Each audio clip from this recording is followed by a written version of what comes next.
Welcome to Rebel Health Radio, bringing the best in alternative and integrative medicine to your ears.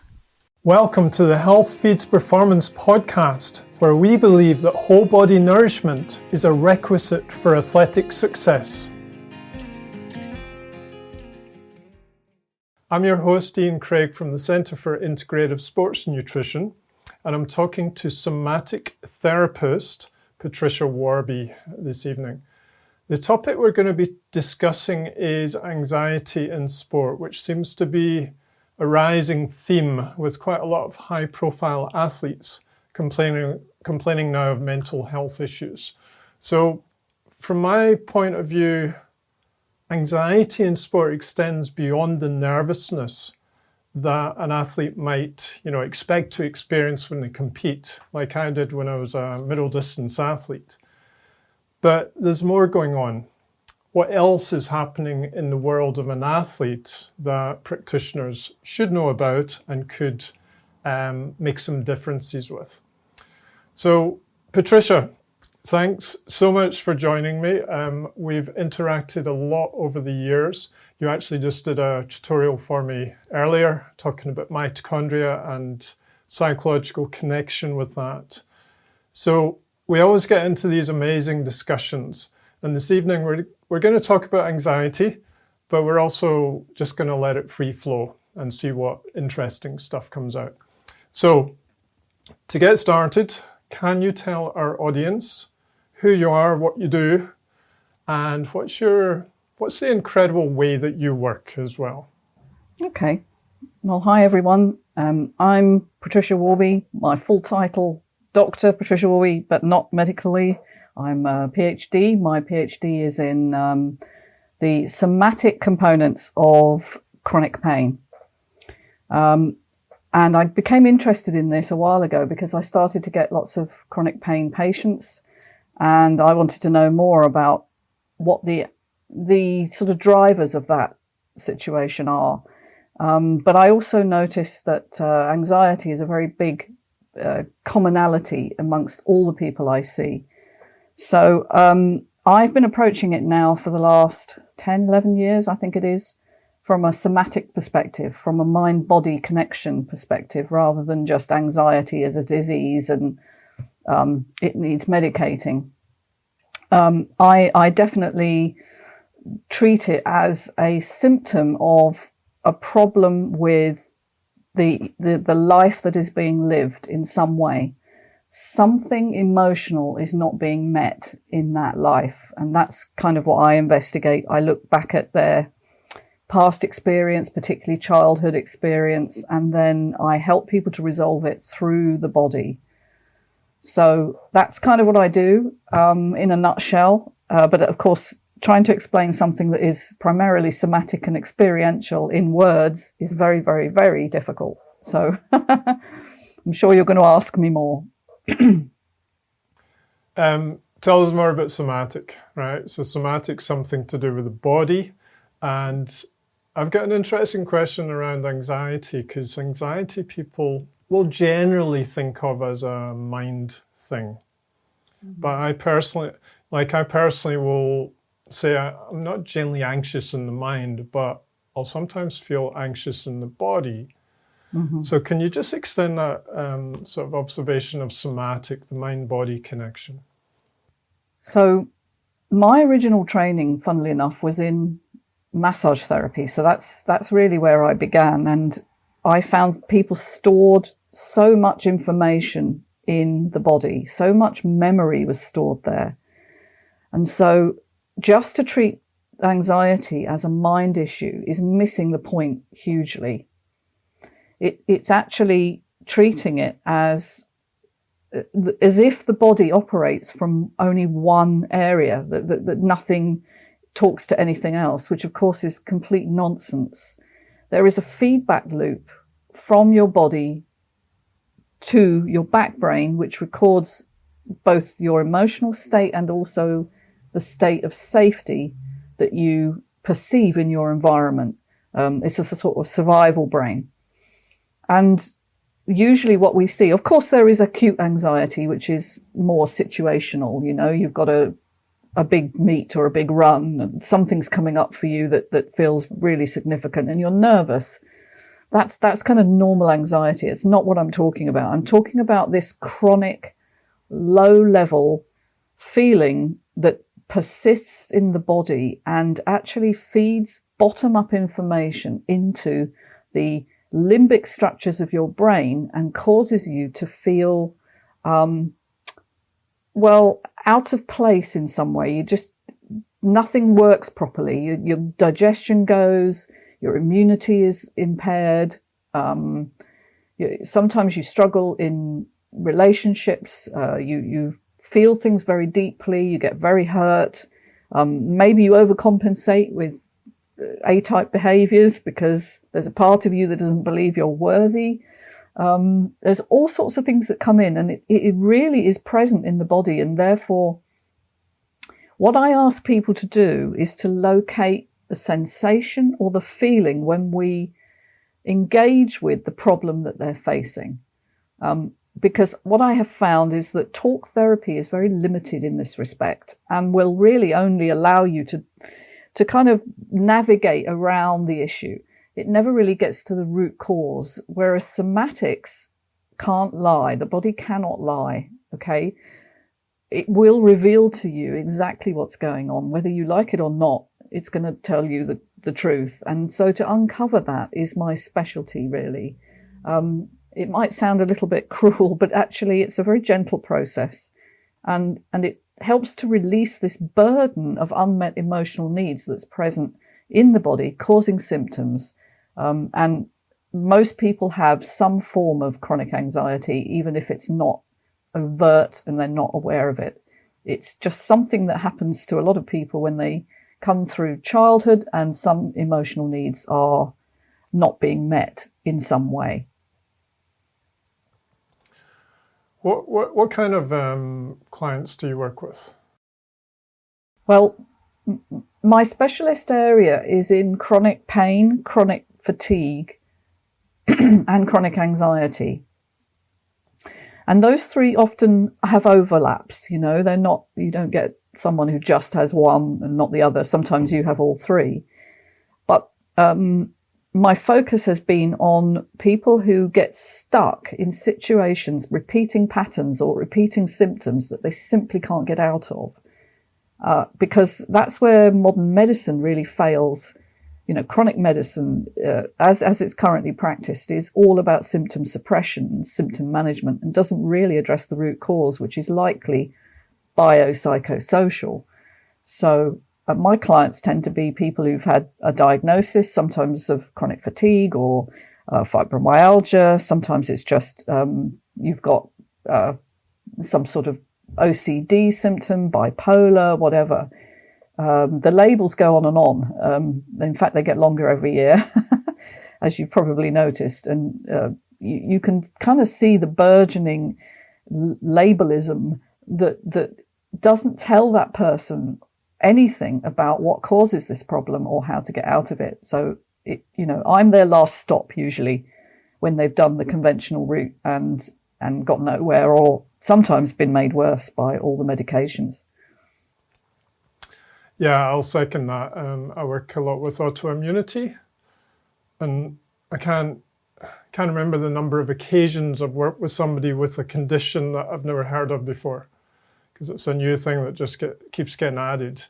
But if you get back to the root causes, it doesn't really matter what the expression is. It's the way it's manifesting for that individual.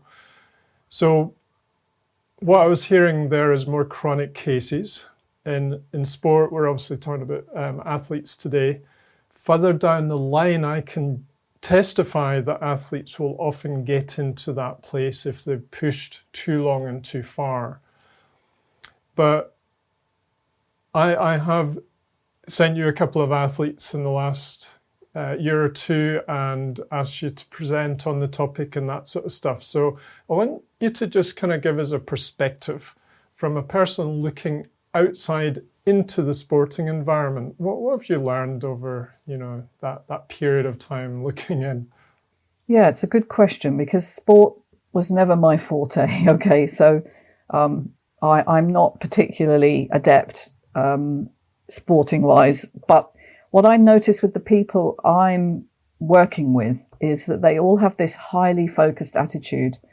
Almost it's so narrow that it's an adaptation, as far as I can see, to something that feels painful. It's almost like you've got to succeed for a reason.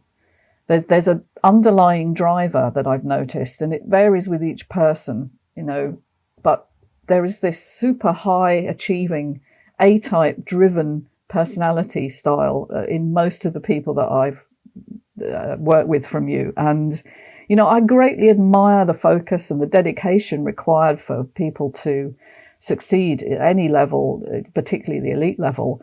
The only sort of comparison I can have is having been in academia, that kind of focus and drive, which often is a bit cutthroat as well, is sort of reminiscent for me of the kind of academic world that I come from. But these people are such dedicated individuals, and I love that about them. But often what happens is their past comes up to bite them.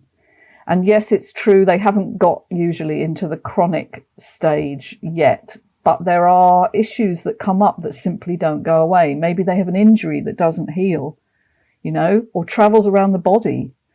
That's another one, you start with a neck injury and it starts to go down the arm and into the hands, and what's all that about? Or they get one issue in the knee or something, and then suddenly it's all over the body. Pain is a really interesting, it's a resonance. Okay. It's not just a physical thing. The mind body is in pain, and physical pain is the mind body's expression of unmet issues that you are not looking at. And sports people in particular, because of this really narrow focus, are often completely unaware that they have anything that could be driving these syndromes of, poor repair or, developing syndrome in pain, So we have to draw their attention to what's underneath the presenting symptom. And that's kind of what I do. So I'll put my hand up and say, yes, I was one of them. I'll just tell you a story or two before we go on. I was a middle distance athlete, so you'd run on your toes. I had a career plagued with Achilles tendonitis and calf problems. But there were many occasions where I'd get some small injury or a tweak, not even an injury. And I'd be getting massage, physio, I'd be doing all the rehab exercises. The race I was trying to taper for was coming closer and closer, and missed the race. What happens? Next day, I go out and run and the pain's gone. That was interesting. So that was my experience. I had several kind of things like that happening to me in my career. Like I remember training in Australia and my mileage was starting to creep up, and I had in my mind, when I get to 70 miles a week, that's when injuries come. And guess what? 1 week later, I was injured. So yeah, absolutely. And injuries move around. That's quite a key one to pick up on in clients, as opposed to a deep physical wound type injury that's in one place. So this is a big question, but we can start. What do we do about it? What do you do about it if you see these kind of patterns? Where do you go with the athlete? So if the symptoms are moving or changing in some way that can't be explained by tissue damage, okay, because tissue damage doesn't move around, all right? This, we know, therefore, is created in the pain centers in the brain and the autonomic nervous system, which is linking to your body, because the autonomics control not only everything that's kind of functional in your body that you don't control, all the automatic functions, but it also controls your emotional regulation. Okay. And so what I'll be looking to do is first get somebody to focus on the problem, but not from the perspective of what's wrong and how do I need to fix this, which is an A-type driven, I just need to get back I just need to get back to training or whatever. It's like, let's look at what the body is communicating here about the underlying missing emotional need. Something has not been met here. And so how I approach that is I'll establish relational safety, and that's really important. Okay. A lot of highly driven athletes are driven for a reason. They're compensating for something in their early history which did not feel connected, did not feel safe, did not feel reliable, like the attachment perhaps was not reliable. Something was missing, and I am there to be the proxy attachment figure. I never describe it this way, only not to the client. But I am there to be a witness, non-judgmental, calm, grounded in my experience of being present with them while we look at what the body is trying to communicate. And that initially can sound very, very strange. And a lot of people I've worked with who were, particularly, the male A-type, never really looked at their body until it goes wrong. Then they're really focused. Why am I in pain? But up until that point, there hasn't been much engagement. You see the body as the vehicle for success, the vehicle for achievement. And that's why you push it so hard, because you need to satisfy that unmet emotional need of mattering, of having significance.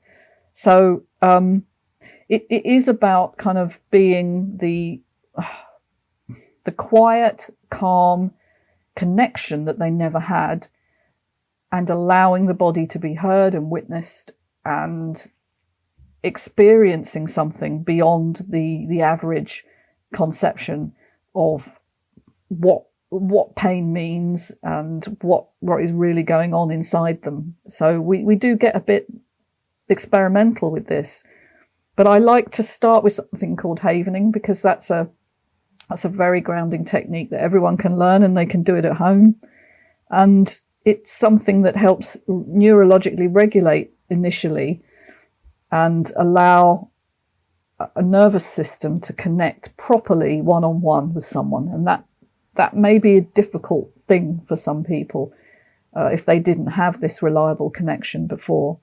So I'm kind of training the nervous system to respond in new ways, which are not the strategy that was adopted in childhood, but is a new responsiveness to feeling safe. I don't know if that explains it, but that's what I do. So you're talking a lot about childhood, and I'll go into a question that I've just picked up in the chat box by Scott. So ACEs are adverse childhood experiences. He's asking if PTSD, post-traumatic stress disorder, would have a similar manifestation for maybe disabled athletes after their accident, or cyclists coming back from a big crash, for example. Does that trauma of the event stay in the unconscious and kind of roll out as anxiety and have a lasting effect?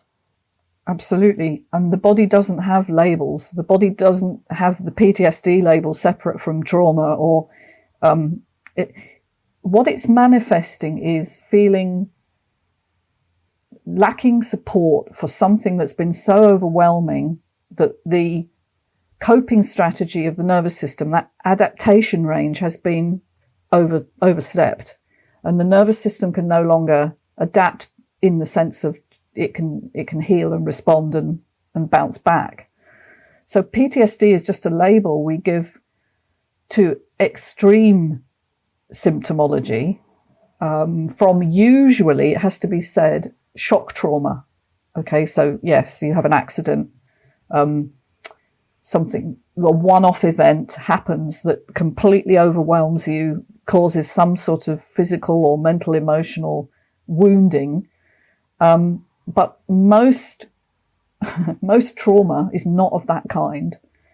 By far the majority is slow, daily, relational wounding from misattuned, it has to be said, family structures, right? And usually there's some attachment wound, usually with one or both parents. Sometimes it can be bullying in the family, or you're just not given the space and the support that you need.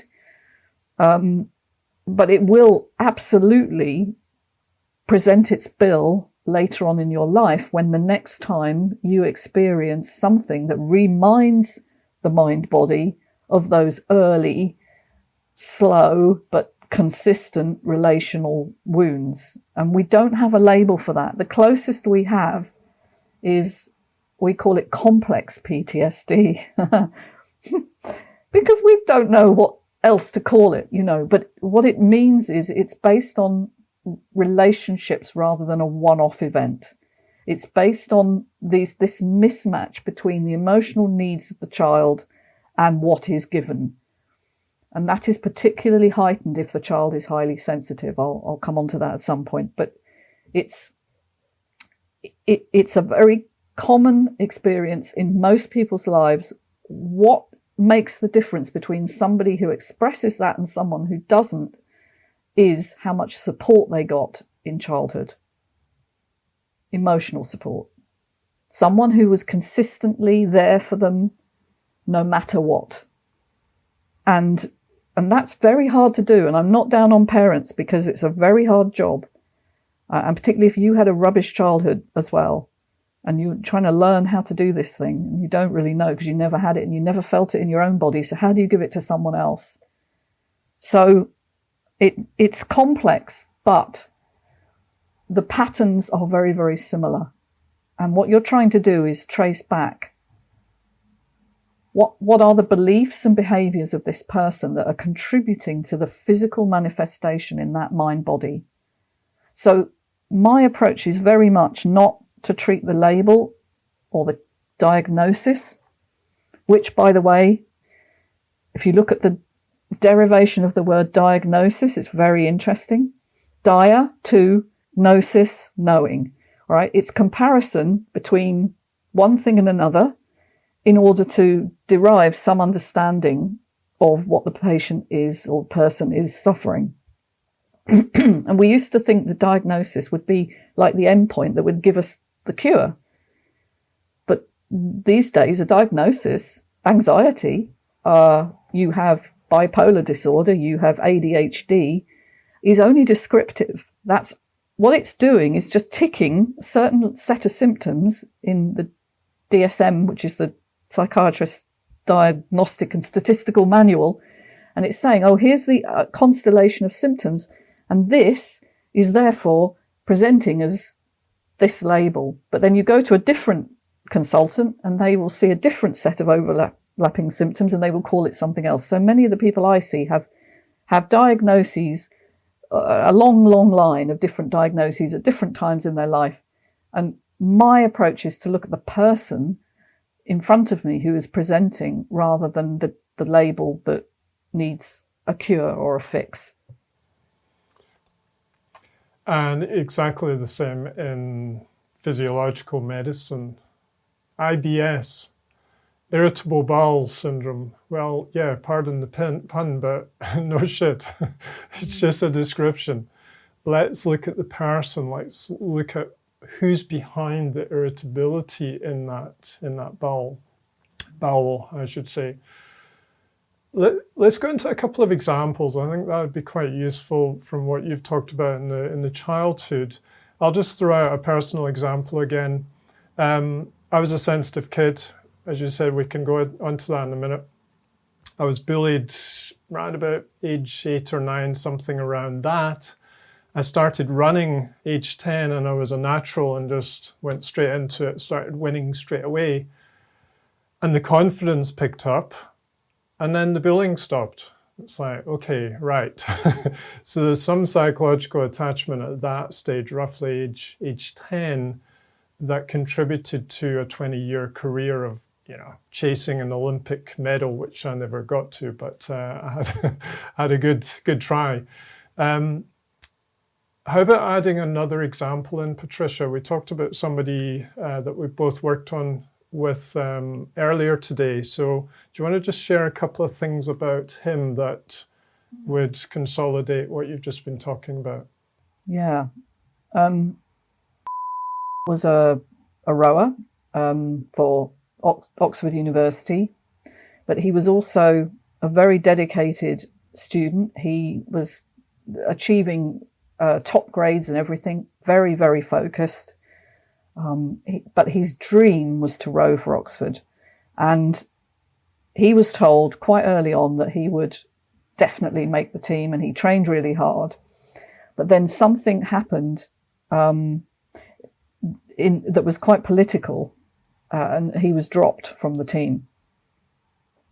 And he was given a reason that was actually false, and he knew it was false because he was highly sensitive as a kid and highly sensitive now.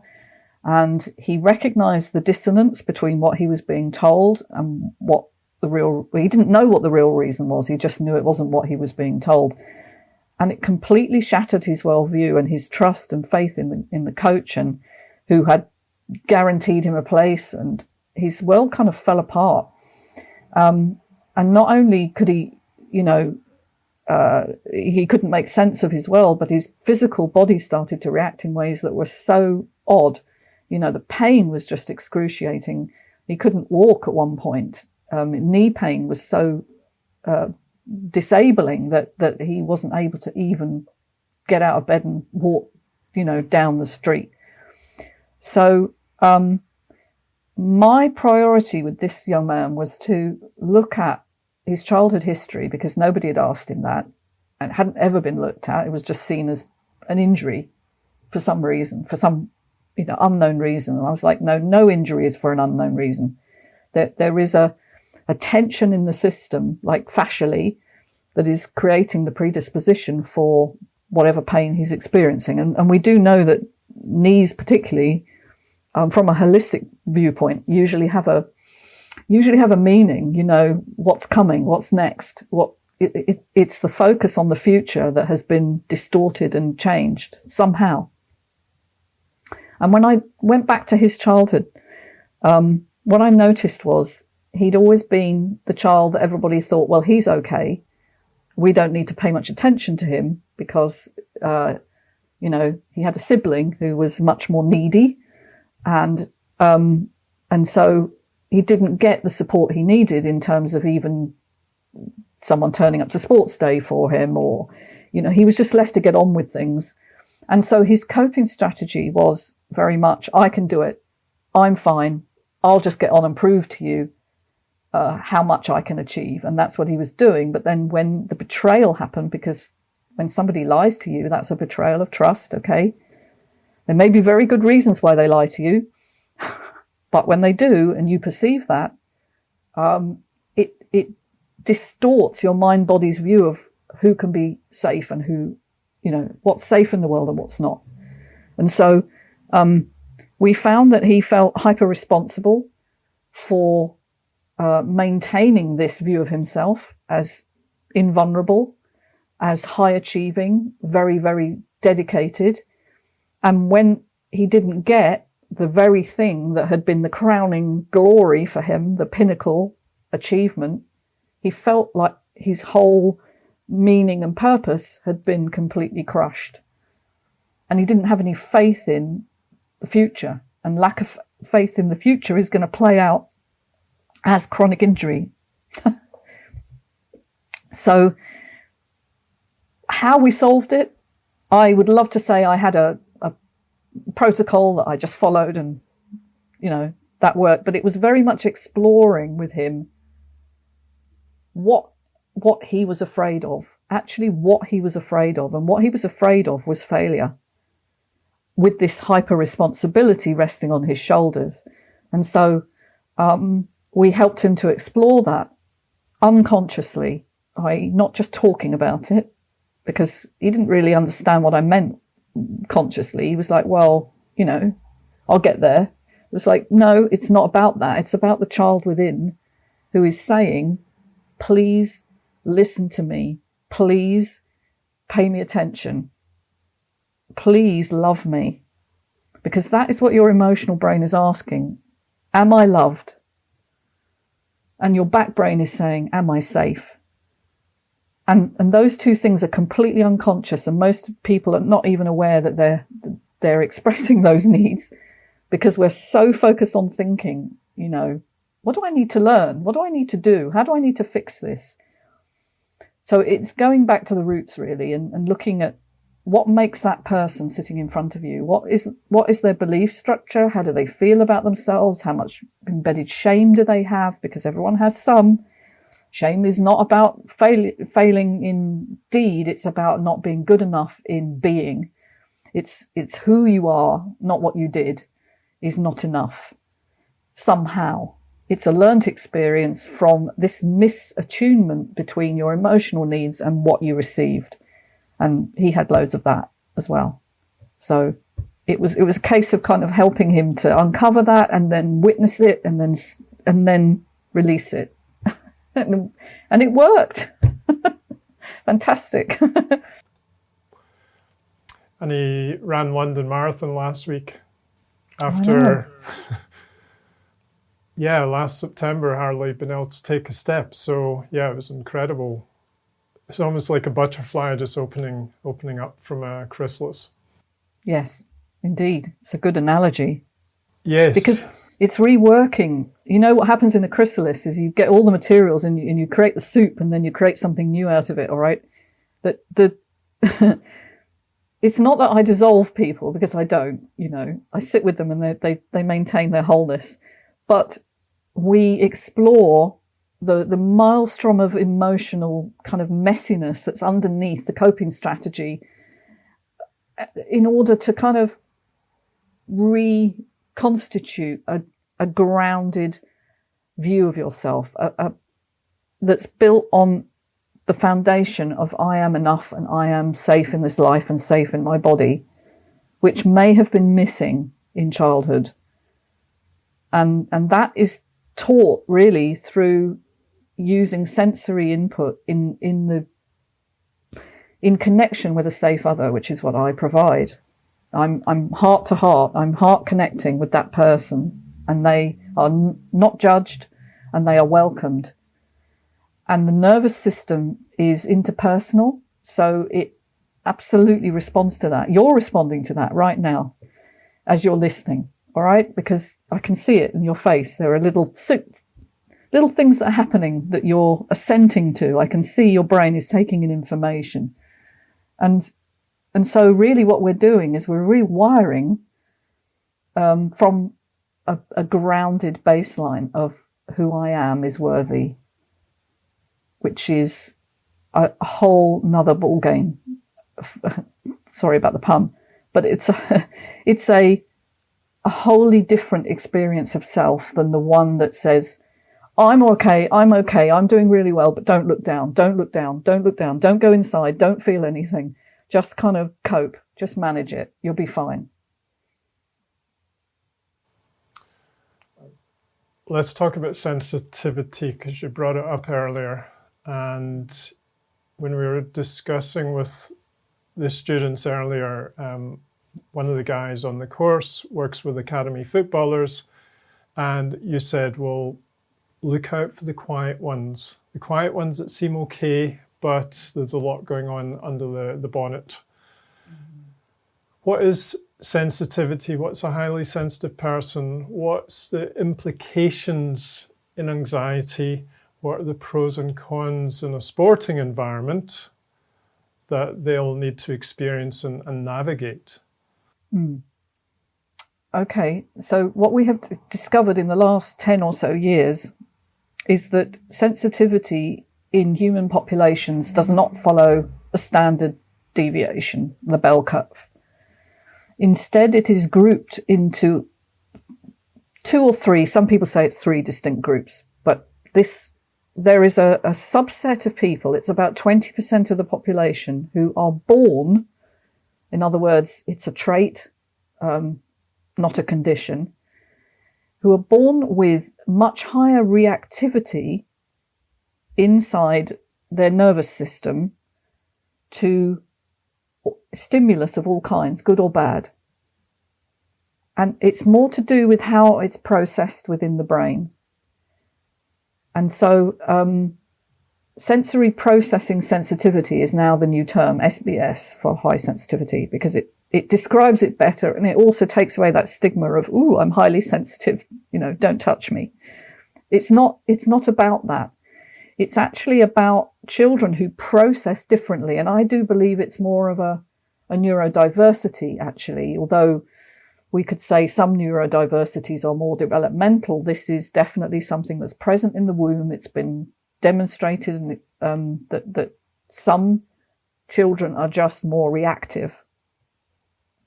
Now, what does that mean for the person growing up is that their needs are greater.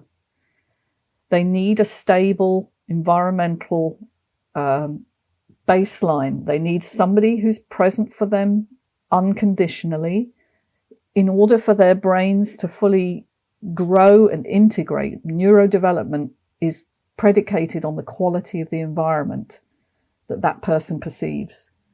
But it's doubly so for highly sensitive individuals. And often highly sensitive individuals are not the ones who will shout out and be loud and, look at me. They're the ones that will need to go inside in order to deal with whatever's happening. And so they tend to be more quiet, more introspective, more thoughtful. They'll feel things really deeply. They're very empathic. They're often very popular because they know how to deal with other people's emotions. In fact, they often take them on themselves. Their boundaries are very porous, and they tend to absorb the emotion of whatever's going on around them. But that can have a chronic toll over time, because these boundaries being very poorly established can easily lead to overwhelm in that child and later on in that adult. And so we have to look at sensitivity as being something that needs recognition, and it needs extra special care to be unconditionally present for that person, no matter what, and to kind of attune to them in ways that don't have to be asked for. And every person I've ever worked with, who most of my clients are highly sensitive, has someone in their life that was like that for them. Sometimes it's a grandparent, sometimes it's an aunt or an uncle, sometimes it's a friend or even the family dog. I can't tell you how many times I've read that on a form, was there someone you could confide in unconditionally? And they'll say, my dog. And that's all they had.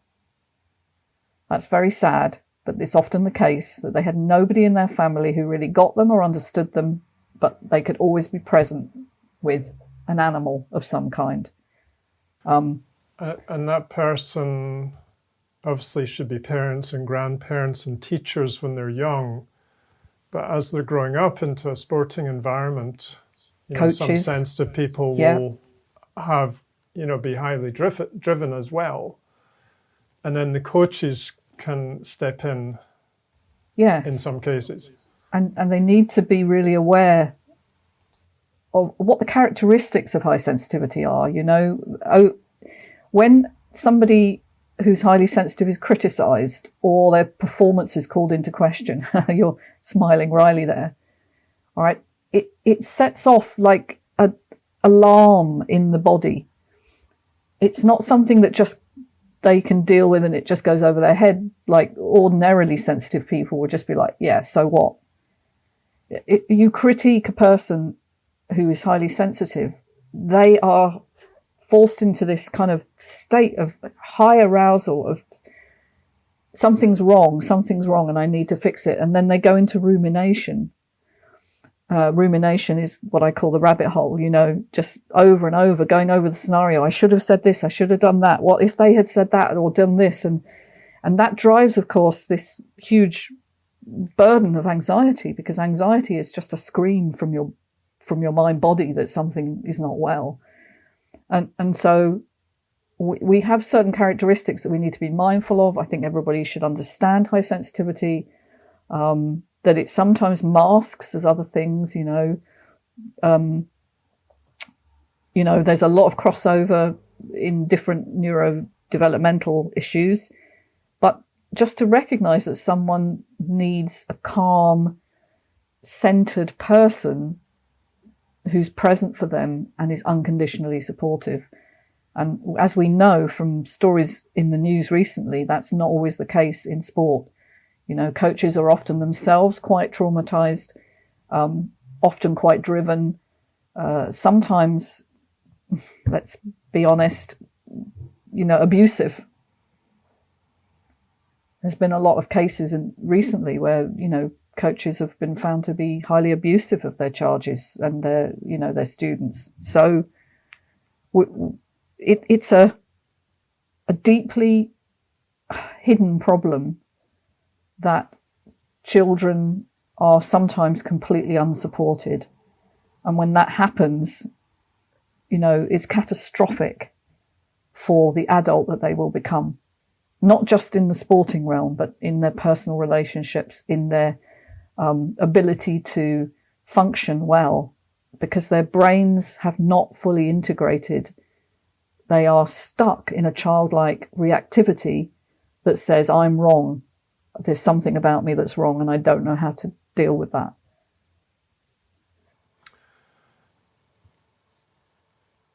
So, Patricia, why is it we seem to be getting more reports nowadays with athletes with anxiety and mental health issues?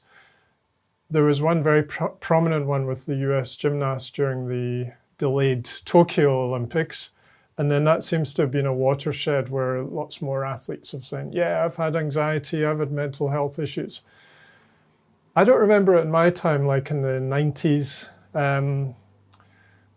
What's changing? Is it societal changes? Is it at all levels? Or is it associated with the sports itself?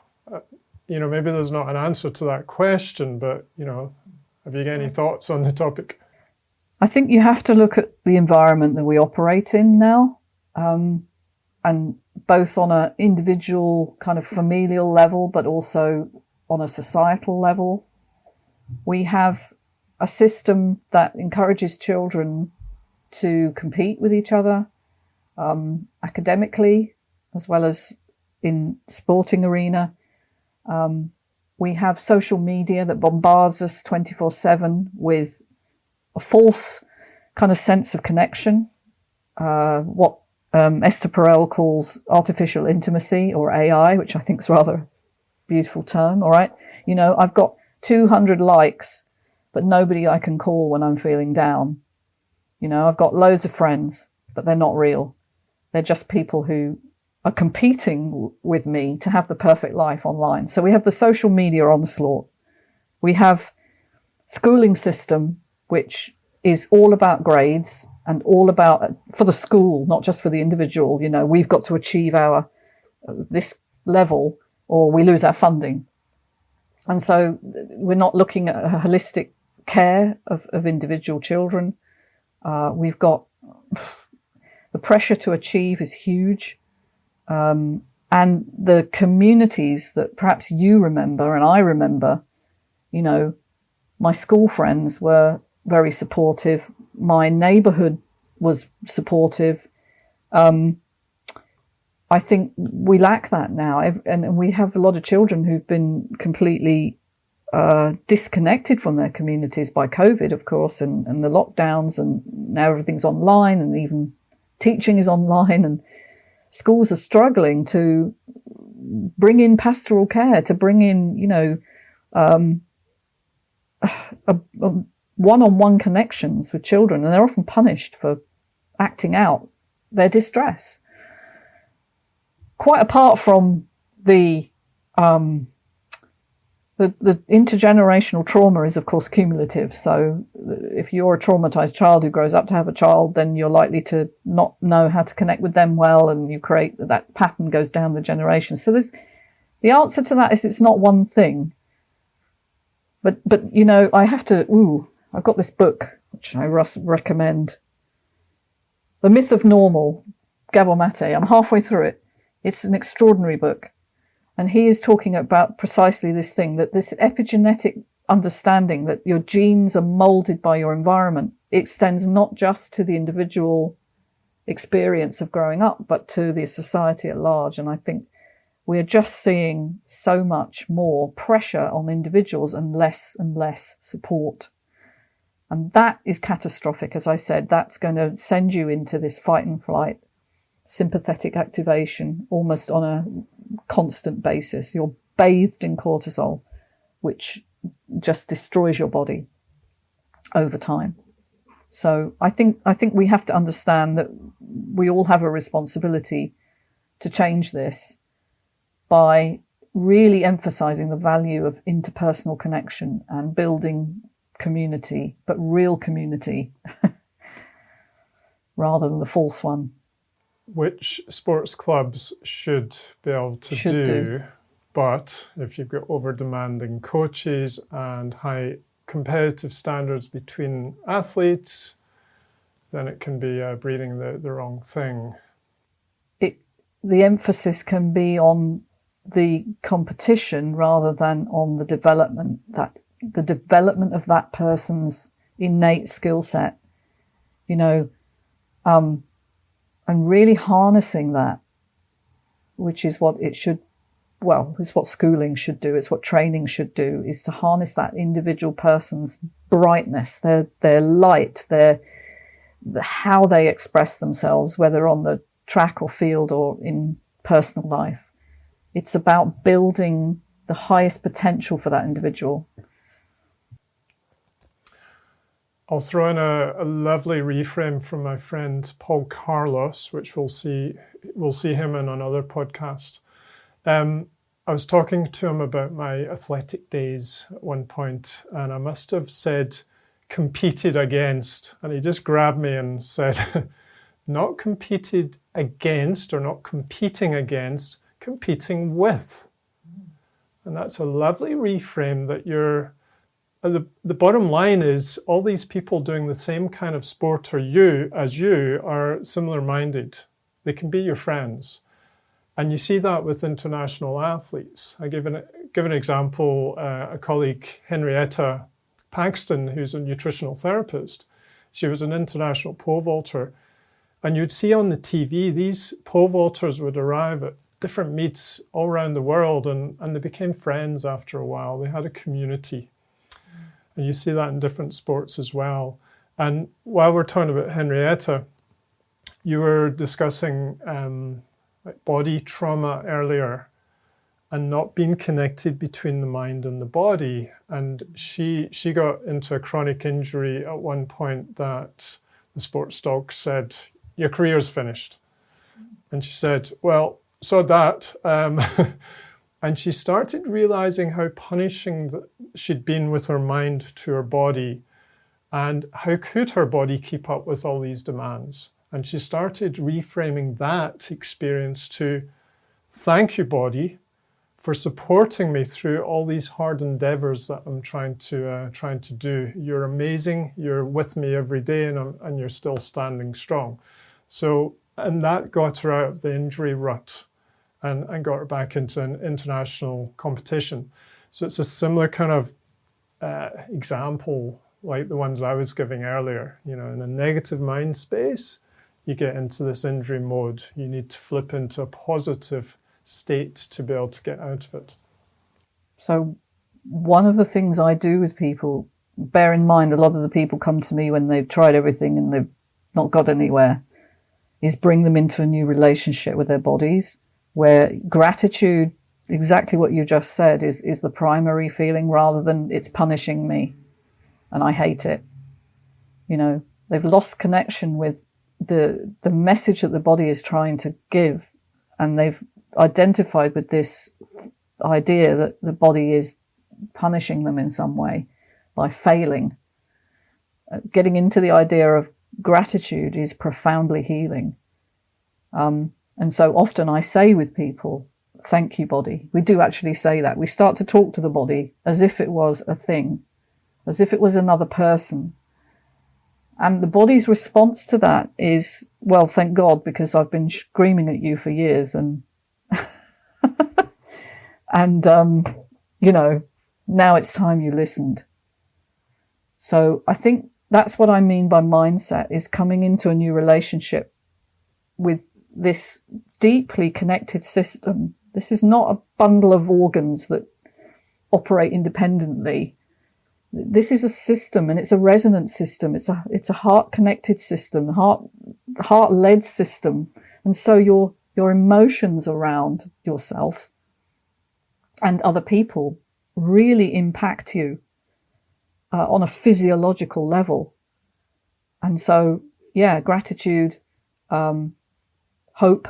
Hope is one of the most profoundly healing emotions I've found. I just say to people, you're going to get well. Or, you're going to recover. I know it because I have proof.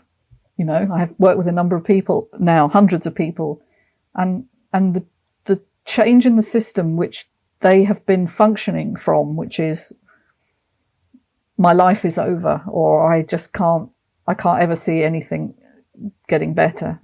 Despair is such a low resonant frequency that on a cellular level, everything is in stasis. It's in protection.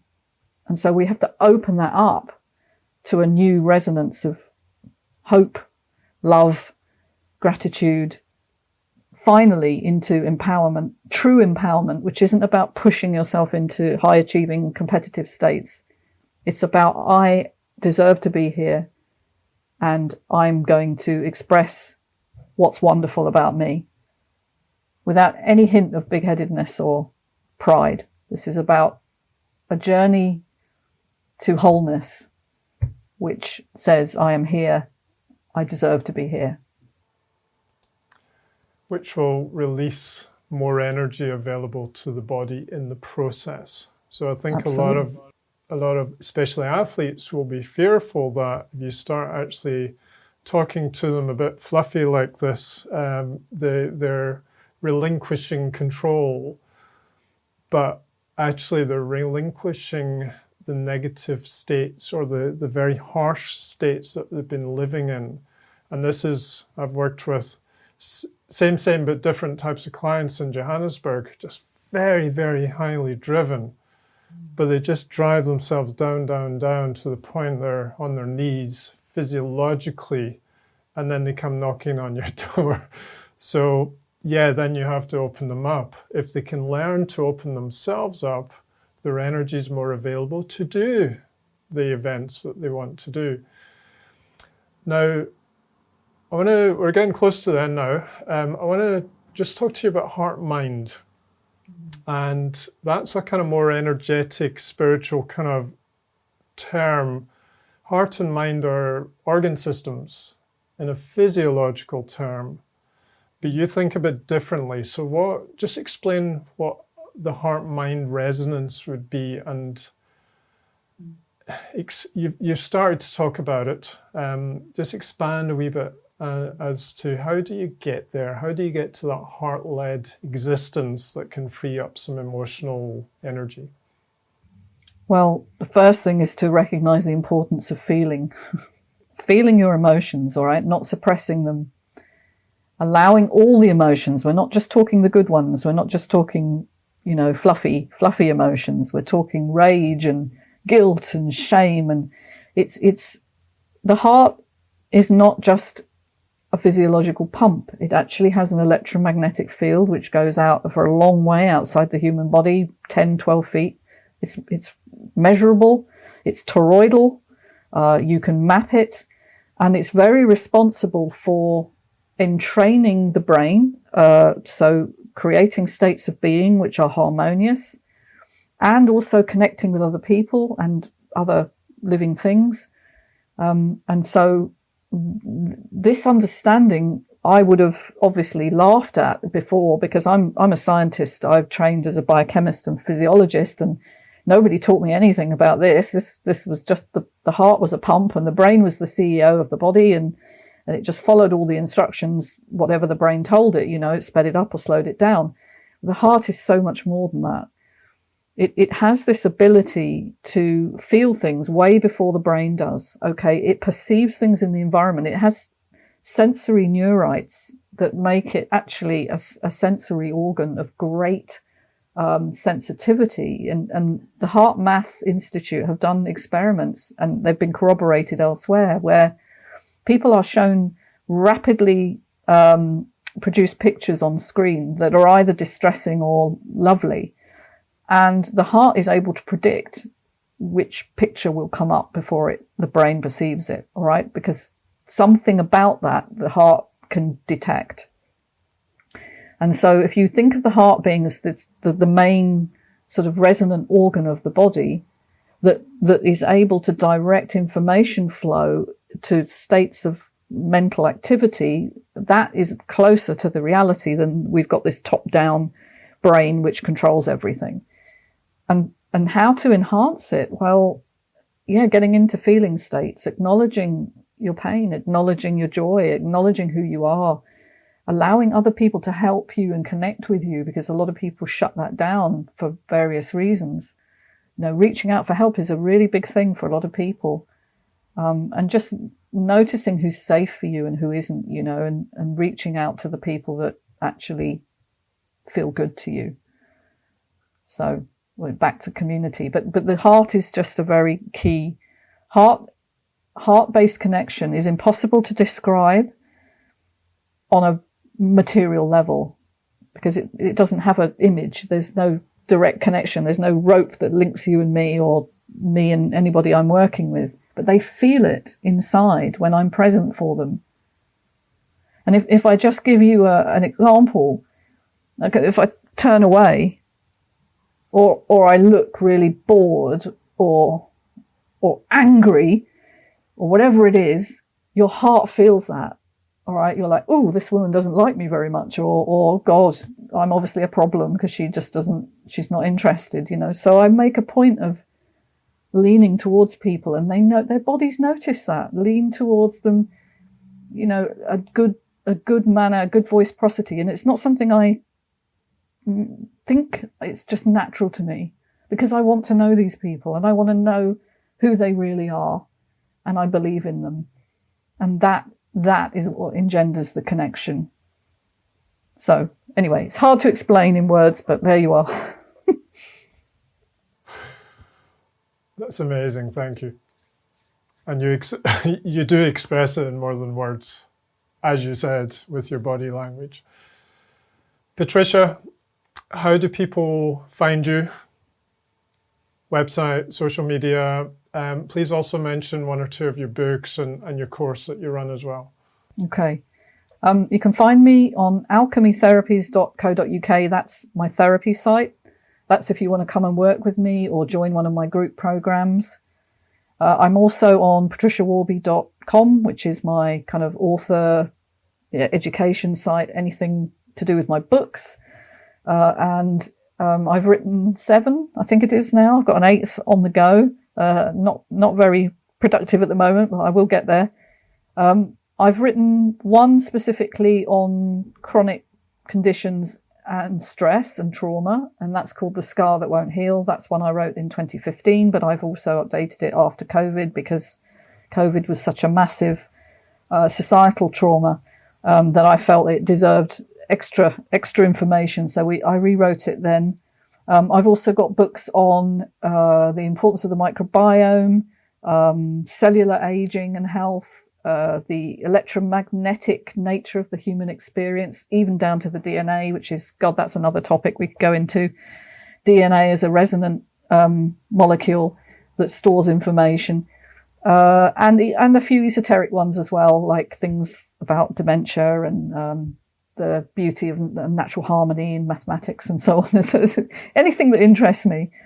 You can find my courses on my website, or I do a couple for the Chrysalis Effect, which is a specialist recovery program for people with chronic fatigue and chronic pain.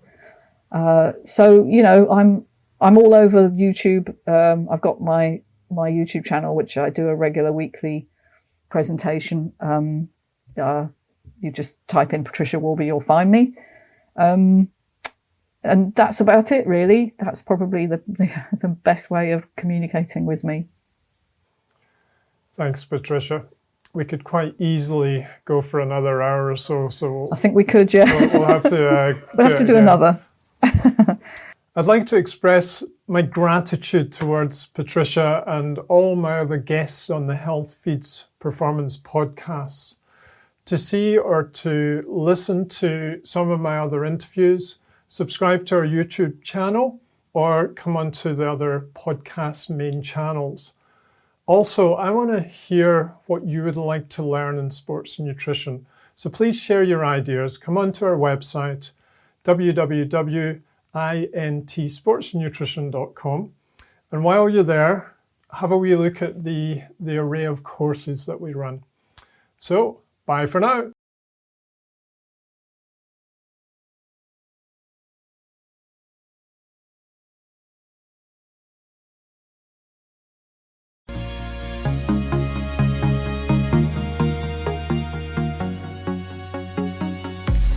Hey, hope you enjoyed listening to Rebel Health Radio. Do subscribe and look forward to catching you soon.